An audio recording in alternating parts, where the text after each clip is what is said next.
Welcome back to the J Spot Lounge, peeps, where nuance meets candor and comfort meets complexity. I'm your host, Mr. J. Today we are commencing a two-part series peeling back the layers of two of the most debated and often misunderstood frameworks shaping our cultural and political landscape. Diversity, equity, and inclusion, known also as DEI, and critical race theory, also known as CRT. These are not just academic concepts or corporate checkboxes. They're lenses through which we examine who gets seen, who gets heard, and how systems shape our lived experiences. Part 1 will explore DEI as a practice of creating belonging in workplaces, classrooms, and communities.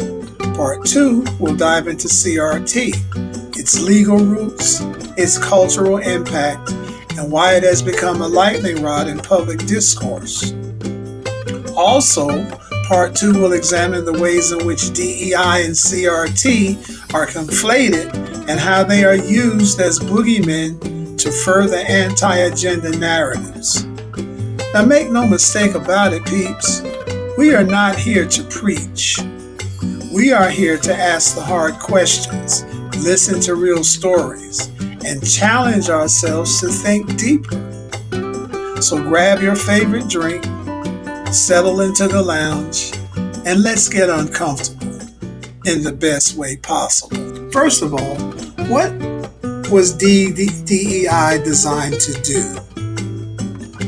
DEI programs were created to, 1, address systemic barriers faced by marginalized groups, for example, people of color, the LGBTQ plus individuals, women, veterans, people with disabilities.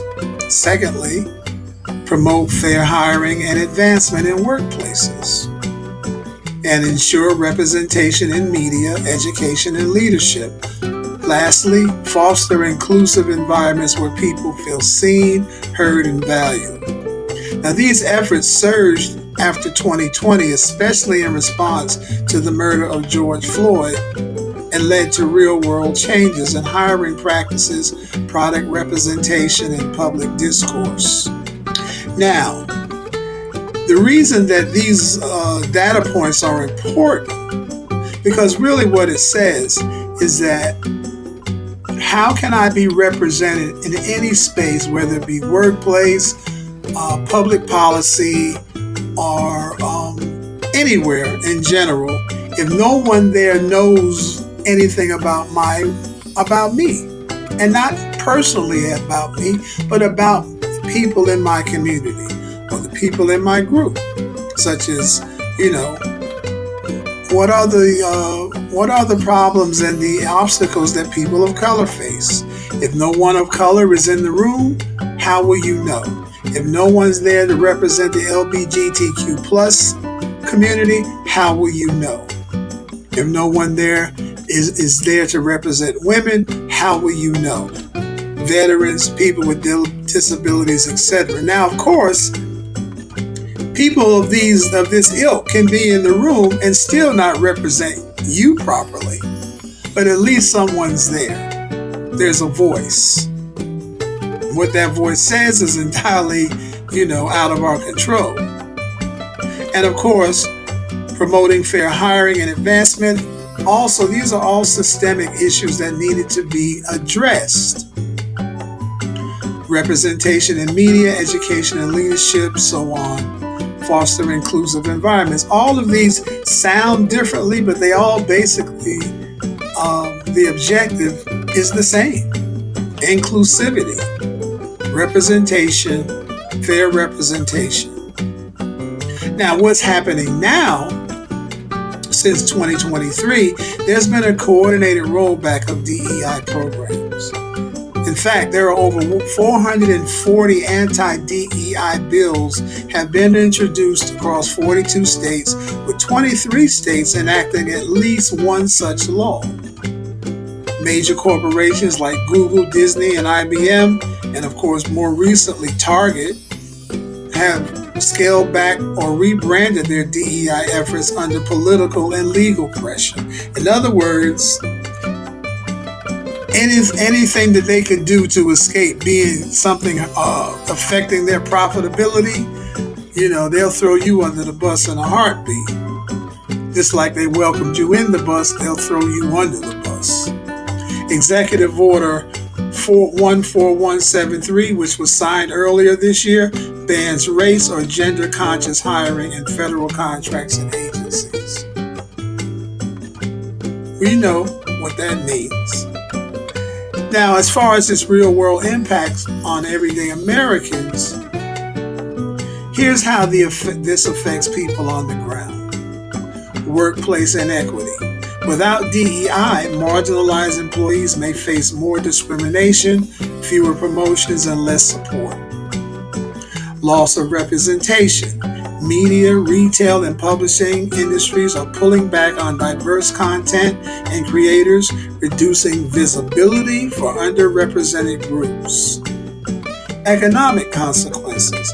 Black and minority-owned businesses that gain shelf space in major retailers are now losing those opportunities. In other words, when they were kissing your ass because of George Floyd, they wanted you to help them make money.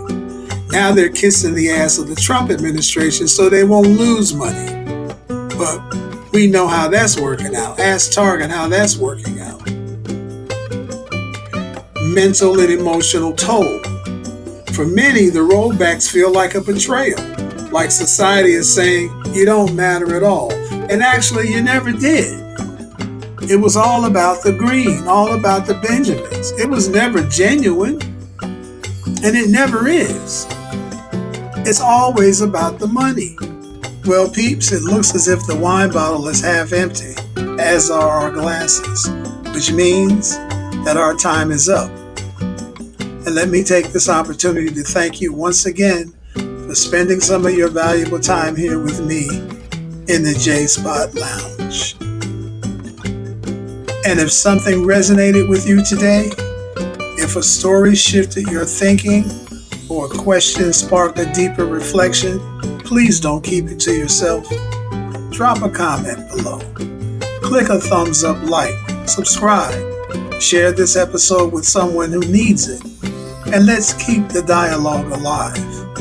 Because the work of inclusion, the reckoning with history, and the pursuit of justice don't happen in isolation. They happen in community. You belong here. Your voice matters. And this lounge, it's as rich as the minds inside of it. So as tonight's curtain comes down, know that I'll be here waiting in the wings whenever you feel like checking in again. Make sure you come back to visit for part 2 in this series, CRT, the theory, the fear, the facts. Until then, may your glass be full, your curiosity be piqued, and your knowledge be increased. Peace.